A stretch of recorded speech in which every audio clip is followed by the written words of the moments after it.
கிடைக்கிற சுகம் வேற எதிரியாவது கிடைக்குமா? இதுல எல்லாம் ஒண்ணும் குறைச்சல் இல்ல. எவ்வளவு நாளைக்கு இப்படியே காதலிக்கிறது? ஓய வரைக்கும்னா அப்ப எப்பதான் கல்யாணம்? என்னைக்கு நம்ம 2 பேருக்கும் பிடிக்காம போகுதோ உடனடியா கல்யாணம். என்னது?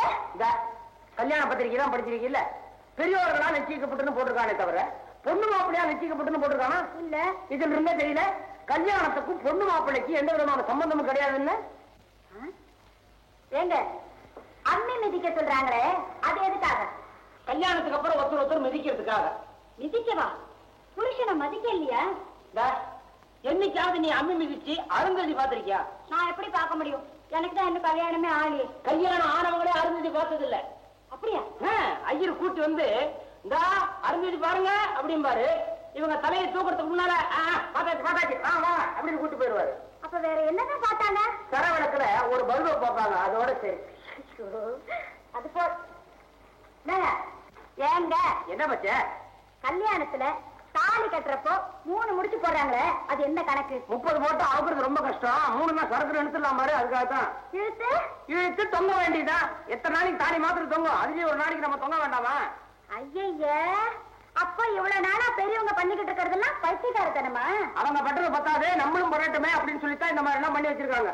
சரி, அப்ப எனக்கும் அந்த பைத்தியம் பிடிக்கட்டும். அப்படின்றியா? ஆமா, உனக்கு பைத்தியம் பிடிச்சா துணியெல்லாம் எப்ப கிழிச்சுக்குவே? எனக்கு பைத்தியம் பிடிச்சா துணியெல்லாம் கிழிச்சுக்கவே மாட்டேன். அரைக்கல்லாலேயே அடிப்பேன்.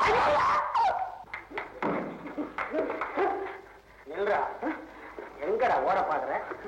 இந்த இடத்தை விட்டு நகர்ந்தா எலும்ப எண்ணிடலாம். கேட்டா சொல்ல மாட்டேன். டேய், இவ்வளவு நேரமா நீ அவகிட்ட பேசிக்கிட்டு இருந்ததை நான் கேட்டுக்கிட்டு தாண்டா இருந்தேன். விட்டா கேட்ட நல்ல காலம் பேசிக்கிட்டு இருந்தோம். அடையா, அவ யார் தெரியுமா? எல்லாருக்கும் தெரியும். எனக்கும் தெரியும், அதுவும் தெரியும்.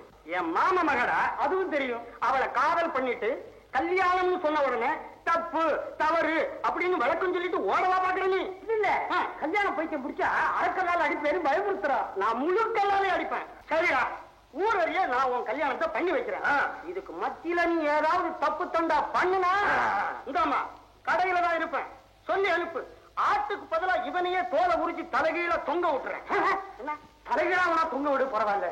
ஆனா தோலை மாத்திரம் உரிச்சிடாத. ஏன்? ஈ முக்கியமே. சரி பரவாயில்ல. எங்க என்ன எங்க அறிவு இருக்கு உனக்கு? என்ன ஒரு பொம்பளை பிள்ளை தனியா விட்டுட்டு 2 பேரும் வெளியே போயிட்டா அவ கதி? எங்க இப்படி செஞ்சா என்ன? எப்படி வேணா செய்யலாமே. நான் தனியா இருக்க முடியாது, அதனால அவர் எனக்கு துணையா இருக்கட்டும். நீங்க போய் முதல்ல உங்க உத்தியோகத்தை மாத்திட்டு. ஏன் உத்தியோகத்தை மாத்திக்கிறதா? அப்புறம் இடைவேளை என்ன ஆகுறது? என்ன வேற தொட்டு வேற தள்ளி விட்டேன். போய் குளிக்கணும் நான். நேரம் மாத்திட்டானேக்குமா, நான் வரட்டுமா? என் பொண்ணுங்க 2 பேரும் நவராத்திரிக்காக ஊர்ல இருந்து வராங்க. இந்த வருஷம் சீர்னி செட் எல்லாம் போட்டு அமக்கலமா கொண்டாட போறாங்களாம். நேரமாச்சு, நான் வரேன். நானும் தான் ஒவ்வொரு வருஷமும் இந்த நவராத்திரியை ரொம்ப பிரமாதமா கொண்டாடுவேன். இந்த வருஷம் குங்குமம் எடுத்துக்கோங்க. எங்க வீட்டுல நவராத்திரி கோலி வைக்க போறோம். நானே உங்களை வந்து கூப்பிடுறேன். அவசியம் வாமா. வரட்டுமா? லட்சுமி, கோலி வைக்க போறேன்னு நான் சொன்னேன். ஆமாமா, என் கல்யாணத்துக்கு அஸ்திவாரம் போட்டதே அந்த நவராத்திரி கோலு தானே. அந்த நாளை என்னால மறக்க முடியுமா? பொம்மை எல்லாம் சிங்காரிச்சு வைக்கணும், 4-5 படி வைக்கணும். ஒரு படி வச்சு சாமி கும்பிட்டாலே போதும். மறுபடி அவ நமக்கு வாழ்க்கை அமைச்சு கொடுக்காமல இருக்க போறா. லட்சுமி, லட்சுமி, பாக்கெட்ல 50 ரூபா பணம் இருக்கு, எடுத்து. ஏ, எப்படி சம்பாதிச்சேன்னு பாக்குறியா? கை போனாலும் வாயுள்ள பிள்ளையாச்சே, உழைக்கிற. லட்சுமி, உனக்கு விஷயம் தெரியுமா? இந்த ராமதாஸ் கிட்ட நம்ம கொடுத்த கடனை கேட்க போயிருந்தேன். அவன் ஆகும்னு இருக்கான். என்னடா இழுக்கிற? என் கடனை கேட்கறதுக்கு ஓ வீட்டு படியில எத்தனை தடவை ஏறி இறங்குறதுன்னு கேட்டேன். எனக்கு என்னமோ ரோஷம் வந்துட்டு போயிருக்கு. 200 ரூபாய் கொடுத்துட்டான். பாத்தீங்களா, நான் சொன்னபடி ஒவ்வொரு படிக்கும் பணம் வருது. நவராத்திரிய பெருசா நடத்தாட்டியும் பெருமையா நடத்திடுவோம்.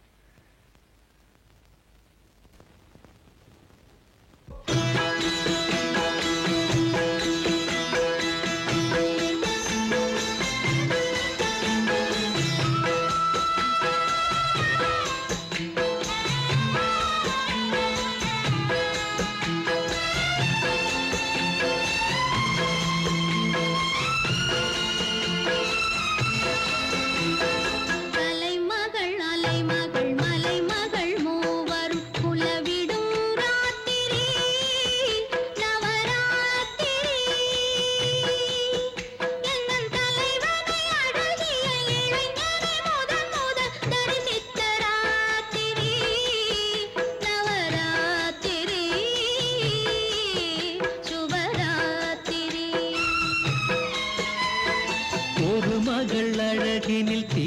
மகள் என இவன் தரிசித்த ராத்திரி நவராத்திரி. அவள் விலை மகள் இளையொரு குலமகள் என இவன் அறிந்த நல் ராத்திரி மணராத்திரி நடுராத்திரி சுபராத்திரி. கலைமகள் அலைமகள் மலைமகள் மூவரும் குலவிடும் ராத்திரி நவராத்திரி.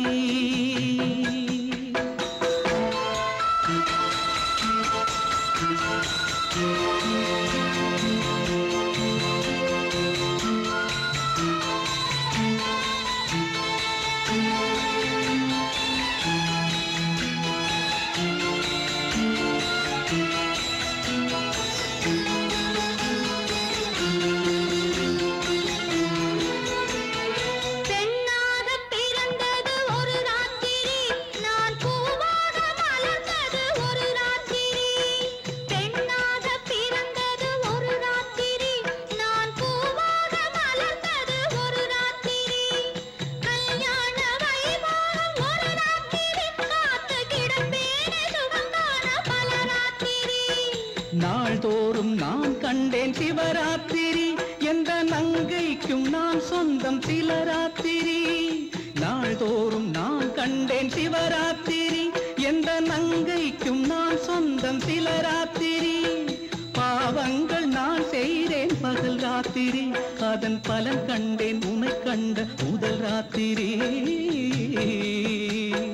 நவராத்திரி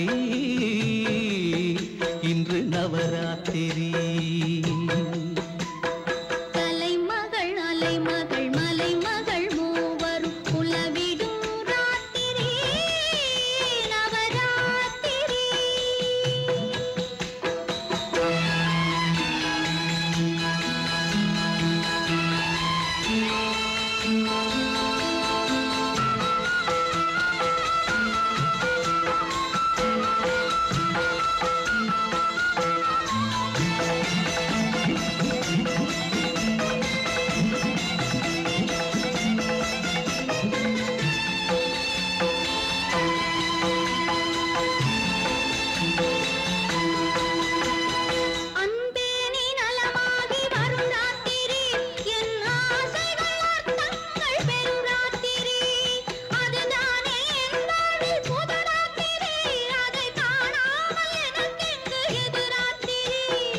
எனக்காக வரம் கேட்டு முழு ராத்திரி கண்கள் இமைக்காமல் நீ வேண்டி தொழும் ராத்திரி.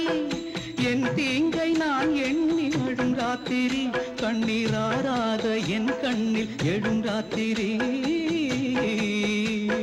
நவராத்திரி இன்று நவராத்திரி. கலைமகள் அலைமகள் மலைமகள் மூவரும் குலவிடும் ராத்திரி நவராத்திரி. Very good. அடுத்த பக்கத்தை திருப்பி. குட். விஜயா, இன்னைக்கு பாடும் போதும் நாளைக்கு வேண்டி ஹோம்ஒர்க் எல்லாம் எழுதி வை. நான் வரேன். இருங்க மாஸ்டர். என்னம்மா? இன்னைக்கு என் பிறந்த நாள். அப்படியா? கங்க்ராச்சுலேஷன். நீங்க இருந்து சாப்பிட்டுட்டு தான் போனா. என்னம்மா அது? புதுசாவா நான் சாப்பிட போறேன்? நான் வரும்போதெல்லாம் தான் உங்க அப்பா டிஃபன் காஃபி சாப்பிடாம நான் அனுப்புறதே இல்லையே. அவ அதுக்காக சொல்ல ரவி, அவ பிறந்த நாள்ல உங்களுக்கு ஒரு புதுமையை காமிக்கணுமா, அதுக்காகத்தான் குழந்தை இருக்கு சொல்றேன். ரவி, நான் ஒரு ஹார்ட் பேஷண்ட். என் முதல் மனைவி மூச்சு போன நாள்ல இருந்து இந்த குழந்தையை எப்படி வளர்க்க போறோமோன்னு நினைச்சேன். அந்த நேரத்துலதான் இவளுக்கு பாடம் சொல்லி கொடுக்கிற டீச்சரா வந்து என் கஷ்டத்தை பார்த்து இவளுக்கு அம்மாவானா பிரேமா. தன் சுகத்தையும் மறந்து தன் வாழ்க்கையை தியாகம் பண்ணிருக்காளே பிரேமா. அந்த உத்தமையை நீங்க பார்க்க வேண்டாமா? அடடே, இதோ அவளே வந்துட்டாளே. மாமா, ரவி, இவதான் பிரேமா. உங்க மாதிரிதான் டீச்சர் வேலை. பக்கத்து ஊருக்கு மாத்தல் ஆயிடுச்சு. வார வாரம் என்ன பார்க்க வந்துட்டு போவா. பிரேமா, இவர்தான். தெரியுமே. தெரியுமா? நம்ம விஜய்க்கு பாடம் சொல்லி தர வாத்தியார் தானே? ஆமாமா. பாவம், ஏதோ ஒரு விபத்துல கை வழங்காம போயிடுச்சு. பாவம் தாங்க. நாம செய்யற தவறுகளுக்கெல்லாம் மேல நரகத்துல போய் தானே அனுபவிக்க போறோம். இப்ப என்னன்னு சில பேர் நினைக்கலாம்.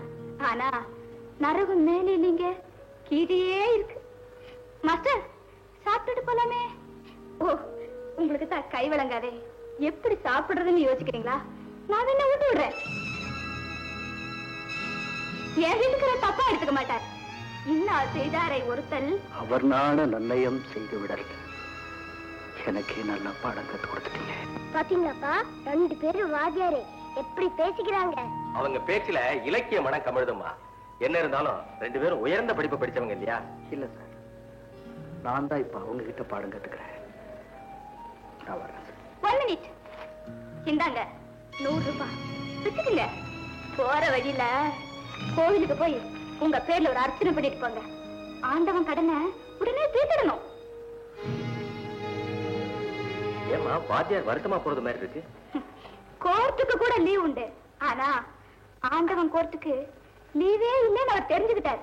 அதனால தான் அப்படி போறாரு. என்ன சார், இன்னைக்கு 100 ரூபாய்க்கு அரிசி வரலாம் வாங்குறீங்க? கோயில்ல ஏதாவது விசேஷமா? பொங்கி போட போறீங்களா?